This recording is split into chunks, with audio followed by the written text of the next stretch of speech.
لآمده لناف سوره لسر دیوار خانیک صورت جلادت علی بدرخان بالدکشینه. ev der navenda çand û külturê ya Avestayê ku îsal vebû. Di gel weşanxaneya Avestayê ev navend wê xizmetê bide ji bo bernameyên çand, huner û rewşenbîriya Kurdî.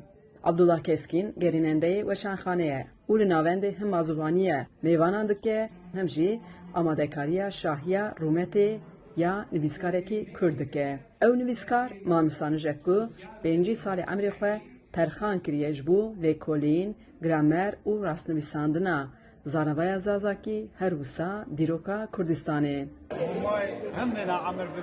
Kesek malmîsanijin işte berken berhin em rastem gelek dîndarî wan û em nexwazin wek berê derfet nebûn ama nihayî derfet heye herkes behs dike lê kes tiştekî nake ji ber wê ev 5 saliya nivîskariya wa ancî 40 saliya nivîskariya wa ji bo me bû mebestek û em karibin tiştekî bikin yek serî de em berhemê wa birêk û pêk çapdikin tabii berhemê malmîsanij hemûne li bamene beşek jê li bameye û îsal 5 saliya wî maxus bi münasebetê em dostê wî xwendevanê wî her kesî bînin bahev ev e ya aîro destpêk e.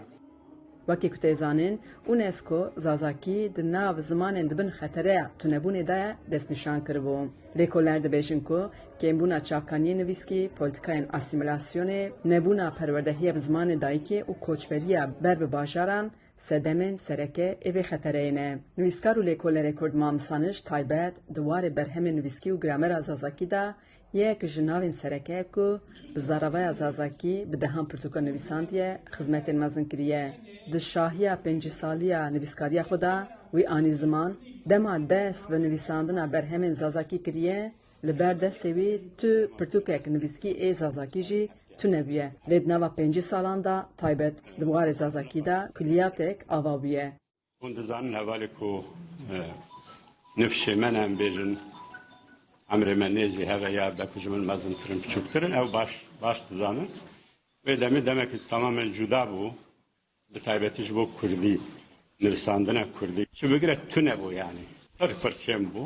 Li çend kovara de cana rûpelekî du rûpel ya çend rûpel derdiketin. Bi îsrar û bi înad yani min bixwe mesela min divê ez ê binivîsim. Xwendevanê min tune bûn lê min dinivisan yani. Belkû 10 kesî nedixwende ew tiştê ku min dinivisan ji ber ku kesî alfabe nedizanî, kesî xwendin nedizanî. û min heta îro doman diye ez niha pê fexr dikim ku yani min bi îsrar doman diye û em divê bi îsrar bidomînin yani. Spas dikim.